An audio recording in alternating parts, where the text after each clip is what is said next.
This is Jeremy Wentworth-Stanley. I'm the fellow who has a hyphen in my name. The hyphen is silent, but I am anything but that. On this cosmopolitan morning, cosmopolitan means any time, but I'm going to emphasize any time now means now. Sarah, you and I are greeting one another in the morning, and it's a beautiful, mind you, muggy, hot day. Nonetheless, good morning, Sarah. Good morning, Jeremy. Good morning, everyone. And good morning, everybody. And my name is Jeremy Wentworth-Stanley. I'm the voice of Respectonomics, and Sarah is my co-host. Actually, I think Sarah is my chief executive officer. And that's a very important point. Today, we are going to be talking again about the activity of feeding the body. Last week, we talked about the necessities of life, and the first thing we talked about was food. And we've had people saying to us, we want to hear more about how do you feed the body, how do you feed the mind, and how do you feed the soul? Right. Now, before we get into that, Sarah, I want to, with your agreement and your consent, I want this message today to be recognized as being extraordinarily important, extremely serious, and an activity or an engagement that needs to take place now. And putting it in plain English, the pussyfooting around and the sort of having gentle conversations are done. And I better give you my reasoning for this. Aside from what you might call intellectually obvious, last week in our family circuit, we lost a young man. And what I'm recognizing is that the loss of youth, the loss of people, the loss of intellect, the loss of hope, you were talking about that earlier to me, Right. the loss of the sense of promise and prospect, time out. We need to come back to the bench and give everybody the food they need for their body and their mind and their soul. This is going to be a very direct discussion, and frankly, it's going to be one that needs people to pay attention to.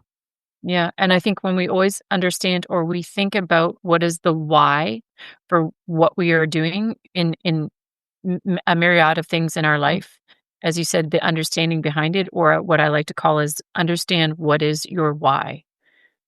Well, interestingly, there was a survey done recently as it happens, of a retail outlet in England, and they did a survey of 800 people.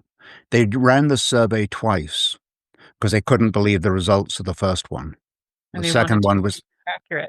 second one was totally consistent.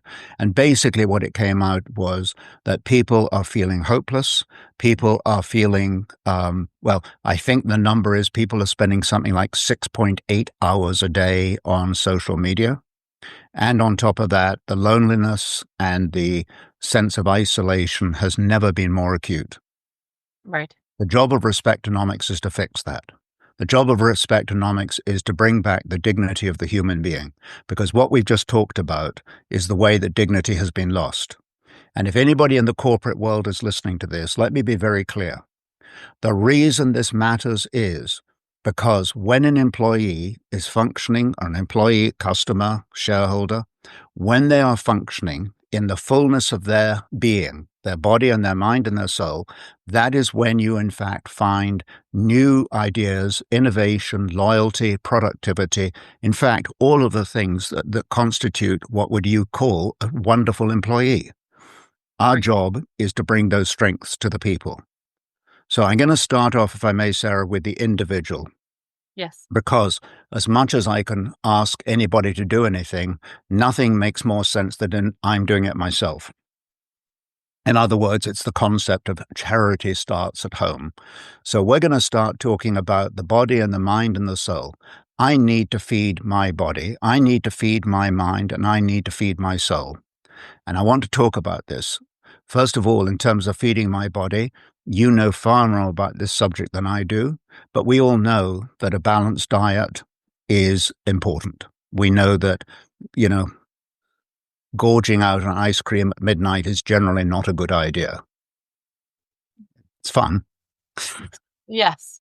But in all seriousness, think for a moment of the amount of time we spend talking about food, its preparation, going to the grocery store, going to the kitchen, going to the pantry, going out to restaurants. You think of all of the existence of life that circles around literally the physical activity of food. Hmm. My point is this: if that's true of feeding the body, then the same parameters, the same denominator applies to feeding the mind and feeding the soul. Yes. The next thing is, how do I feed my mind? Right. And feeding my mind is relatively personal, but it deals with the fact that you look at doing things that are kind, doing things that are generous, expressing gratitude, and so on. These are all the old time stories and strengths that we were given as, frankly, as children. And all we're doing here is saying, of course, you feed the mind with education and you feed the mind with a recognition of nature and so on. But there's no greater calling than, quite literally, being aware of your mind. And if anybody wants to know what education means, we've talked about this before. Hmm. Education means that you continue to want to learn. Right. It doesn't stop when you're 21 and coming out of university or college. It's a continuing exercise in the entirety of your mortal coil. So we've got the body that we're feeding. We've got the mind that we're feeding. Do you think we've covered those 2 points? Yes. Okay. Yes. Without And going into great depth, no, because I that's don't think we need to go into great depth because I yeah, and think that's something that we can do in our courses, in our facilitation. exactly. The main point here is one of awareness. Be aware of your body, be aware of your mind. Awareness is Now, everything. awareness is everything. And I now want to talk about the soul, which is the most, almost the one area that people don't want to talk about. But feeding the soul is like putting water into the reservoir. When you put the water into the reservoir, that's where it builds up. You know, have you ever seen an empty reservoir? Have you ever actually seen one? It's one of the ugliest sights imaginable. First of all, it's dysfunctional. But Right. then on top of that, it tends to fill with garbage and it gets all these nasty, toxic grasses or whatever they are growing and the weeds and all that stuff. Not a pleasant sight. Therefore, it is axiomatic that we need to feed our souls. And that how you do it is literally a question of freedom of choice. I'm Hmm. not laying down any, sorry? Very individualistic. Absolutely. But if we could agree then that the first point of reference is for me, you, all of us, to be examining the body and the mind and the soul, define each of those how you will. In the ancient writings, the soul was actually called, the soul was called the heart, because the heart, in fact, encompassed the entire inner being of oneself, one's character, one's will, one's emotions, one's senses, all brought together under one heading, in that case, the heart. So whatever the individual, as you say, individualistically, Right. wants to say, well, that's how I see it, great, go for it. But let's all agree then that with this body, mind, and soul gathered together, we are now in a position to A, impart that to other people. And here is the call of the day. As much as I may impart that to other people and dignify them, there's a responsibility now for leadership, corporate, political, community, whatever that leadership is. That leadership has a defining responsibility with all of its privileges to bring the attention or the engagement to the human beings in their orbit. And that attention consists of looking after the body of the individual and the mind of the individual and the soul of the individual. You've heard it said that in corporate life, yes, we're going to look after the body, we're going to look after the infrastructure, the shelter that you have, or the workstation, and all those good things. That's fine. But the point of the matter is that everybody has to look in the mirror and ask one question, if not once a day, at least ask it once. Am I my brother's keeper? Mm. And most of us will say things like, yes. And what was a brother's keeper 100 years ago is different today. But the truth of the matter is, to the extent I'm my brother's keeper, no corporate executive, no supervisor, no manager, no politician can say, it's not my concern. The answer is yes, it is. If you've been accorded these wonderful rewards, these wonderful opportunities, I'm not saying you haven't earned them. I'm sure you have. I think you've worked very hard. We all have. Right. But you've been given these great opportunities. That opportunity comes with a matching responsibility to put it back into the system. And Well, the you're in a system, position to impact and influence, so use it strategically and right? Sarah, I was talking to an Australian investment banker a couple of nights ago, and he made a very important point. He said that the CEO is the one person who can make a difference. We're not talking about running the business and talking about earnings per share and so on. We're talking about making a difference. Everybody comes to the table with a certain amount of fallenness and fallibility and failure. We've all done that.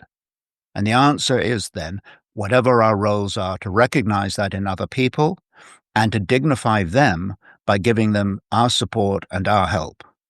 But to pretend, sorry.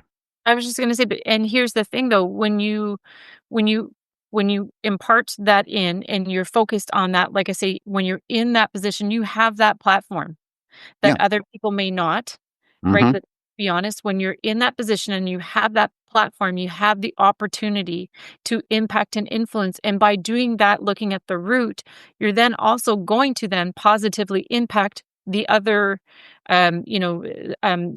strategies or strategics that are important to a CEO is output.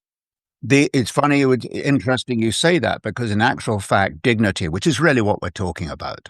So when we dignify another human being, what actually happens is it's almost like an endemic. It Mm. actually goes across everywhere. Yeah. It reaches it's a sense that you can feel. And you're quite right. When a corporate executive says, well, what I need is XYZ production output and everything, what better way to have it than having all of your employees and your shareholders and your suppliers on side? Right. I think that's fairly straightforward. So, what we're talking about is a recipe for prosperity. At the same time, we're talking about making a difference in another human being. You know, one thing that's happened in today's world of internet and all that stuff and all the technology. Technology has driven us into our little cubicles. We think we can run the world from a mouse sitting wherever we want in the world. The truth of the matter is we need to be doing the walkabout. There's no such thing as an executive or a Jeremy or a Sarah who can make it by sitting in some little ivory box. Right. Have all the tools we want. Have you noticed that a lot of people, when they've got a screen in front of them and you say to them, what kind of computer have you got? And the answer comes back, well, it's not really a computer. It's a dumb terminal. And that is how a lot of people feel they're being treated, Right. as dumb terminals.